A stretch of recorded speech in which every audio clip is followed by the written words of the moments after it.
Assalamualaikum warahmatullahi wabarakatuh. Welcome back to my channel. Apa kabar kalian semua seluruh subscriber setia yang hari ini sudah memberikan support dan dukungan terhadap channel ini. Terima kasih banyak untuk kalian mungkin sudah menekan tombol subscribe, like, dan udah nge-share semua video-video kita ya. Dan mudah-mudahan kebaikan kalian ini akan digantikan dengan kelimpahan rahmat dan rezeki sehingga kita semua segera terbebas dari segala macam himpitan hidup hari ini, termasuk di dalamnya hutang di aplikasi pinjol. Oke baik, aku pengen mengabsen kalian terlebih dahulu. Kalian yang menonton video ini dari daerah mana saja, dan kalian bisa menuliskannya di kolom komentar di bawah video ini dengan catatan tidak saling meninggalkan nomor handphone. Oke baik, hari ini di tahun 2023, di awal tahun ya, ternyata masih banyak masyarakat kita yang kepo, yang pengen punya urusan di aplikasi pinjol dan mengajukan pinjaman di aplikasi-aplikasi pinjol. Nah, hari ini banyak yang masih ditolak. Nggak tahu nih Bang, aku salahnya sebenarnya di mana sih Bang? Kenapa hari ini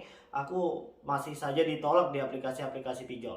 Nah, sebelum melanjutkan video ini, aku pengen mengingatkan dulu nih ya, untuk tidak berurusan dengan pinjol apabila memang kalian tidak benar-benar butuh.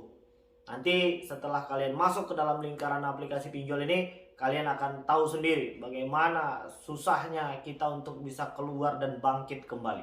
Oke, baiklah. Hari ini masih banyak yang pengen tahu apa saja yang akan mempengaruhi, yang membuat kita tidak lolos pengajuan pinjaman di aplikasi pinjol. Yang pertama adalah tentang data yang tidak jelas. Loh Bang, kok bisa ya datanya nggak jelas? Datanya nggak lengkap Bang. Ya, apa saja data-data yang dibutuhkan yang harus kalian persiapkan ketika kalian ingin melakukan pengajuan pinjaman di aplikasi pinjol tersebut? Yang pertama itu adalah KTP. Kalian harus cek KTP kalian itu memang masih masih jelas. Tulisannya masih jelas, tidak blur, tidak buram, dan tidak jelek, ya kan? Jadi tulisannya namanya misalnya Pak Andi, namanya harus jelas Andi, bukan Andu, ya kan? Dan yang kedua, kalian harus punya NPWP, dan hampir rata hari ini semua aplikasi-aplikasi pinjol legal OJK itu membutuhkan NPWP, nomor NPWP. Lantas hari ini Bang, aku nggak punya NPWP. Nah, itu merupakan salah satu kelemahan kita hari ini karena tidak melengkapi persyaratan ketika ingin melakukan pengajuan. Kalian bisa langsung buat NPWP itu secara online, jadi nggak perlu lagi ke kantor pajak. Itu yang kedua. Dan yang ketiga ya, kalian memiliki riwayat jejak pinjam meminjam yang kurang baik. Nah, itu merupakan salah satu faktor ya hari ini ketika kita ingin melakukan pengajuan pinjaman namun ditolak. Bang, aku nggak pernah minjam nih, aku baru ini pengen pinjam tapi masih aja ditolak. Oke, lanjut. Dan yang ketiga, ketika kalian sudah melakukan pengisian data-data yang dibutuhkan di aplikasi tersebut, kebetulan nomor handphone kalian tidak aktif. Ada nggak yang ngalamin ke situ? Karena mungkin nomor baru nih, jadi kalian malas mengangkatnya. Sementara malamnya kalian tuh udah melakukan pengajuan pinjaman dan mengisi beberapa data-data. Jadi coba langsung setelah nanti kalian mengisi beberapa data-data, handphone itu nomor handphonenya kalian jaga ya. Mana tahu nanti di pukul 10 pagi, jam 1 siang, atau mungkin jam 4 sore itu mereka mengkonfirmasi melalui via telepon. Jadi nomor kalian harus tetap aktif. Nah, apalagi yang membuat kita ini nggak bisa lolos pinjol? Yang selanjutnya, ketika nama rekening dengan nama si pengaju pinjaman ini berbeda.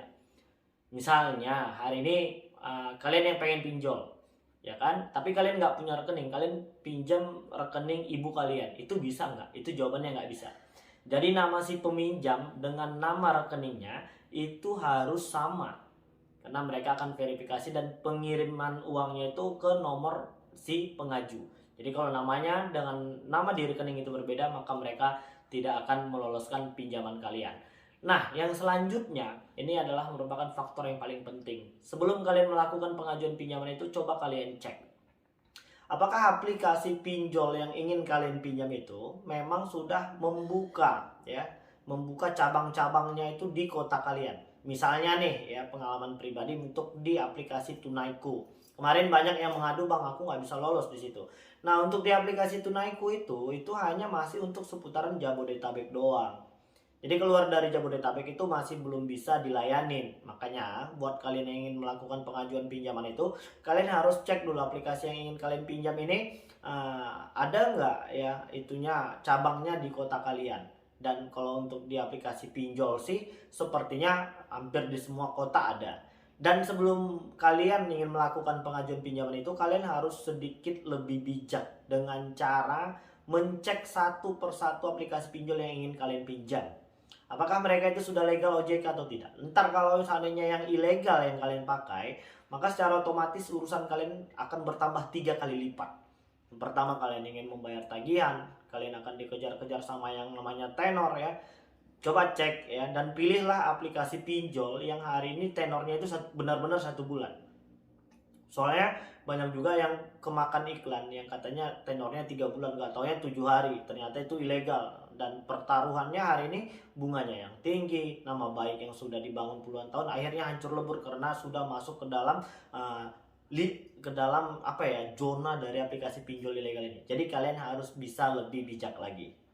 Oke ya, jadi itulah tadi beberapa permasalahan yang sering dihadapin sama teman-teman kita yang hari ini belum lolos untuk melakukan pengajuan pinjaman. Itu ada beberapa faktor. Dan sepengalaman pribadi aku ya, untuk kalian yang hari ini masih saja penasaran dengan yang namanya pinjol itu, kalian bisa mencoba terus secara berulang ya. Kemarin di tahun 2019 banyak yang seperti itu ya. Jadi mereka melakukan pinjaman di pertama nih ditolak, yang kedua ditolak, yang ketiga, yang keempat berkemungkinan diterima. Itu pun mungkin sepertinya aplikasi-aplikasi pinjol ini punya limit ya, atau kuota per hari yang bisa mereka layanin dan terima. Dan itu sesuai dengan berdasarkan data-data yang mereka terima juga ya setelah kita kirimkan. Itu tadi ya, ada beberapa faktor-faktor yang memang mungkin hari ini kalian lupa atau mungkin belum lengkap. Nah, ini masalah terkait KTP yang paling sering, yang paling sensitif itu. Jadi KTP-nya harus baru dulu, KTP-nya harus jelas, tidak buram, tidak blur. Jadi mereka ketika menerima data-data yang kita kirimkan itu bisa membaca dengan jelas dan melihat pekerjaan, alamat, ya kan. Dan yang kedua itu adalah jangan sampai tidak mengangkat nomor handphone. Itu juga hal yang terpenting hari ini ketika kalian ingin melakukan pengajuan pinjaman di aplikasi-aplikasi pinjol. Oke, jadi mungkin itu dulu yang bisa saya sampaikan, dan mudah-mudahan video ini bermanfaat untuk kita semua. Yang jelas aku pengen mengingatkan, jangan berurusan dengan pinjol ketika kalian memang belum benar-benar butuh. Ntar nanti kalian susah sendiri. Udah tahu ya, pasti ada biaya-biaya tambahan yang akan kalian harus bayarkan ketika kalian bisa berhasil melakukan pengajuan pinjaman di aplikasi pinjol tersebut. Oke, jadi mungkin itu dulu yang bisa saya sampaikan. Assalamualaikum warahmatullahi wabarakatuh.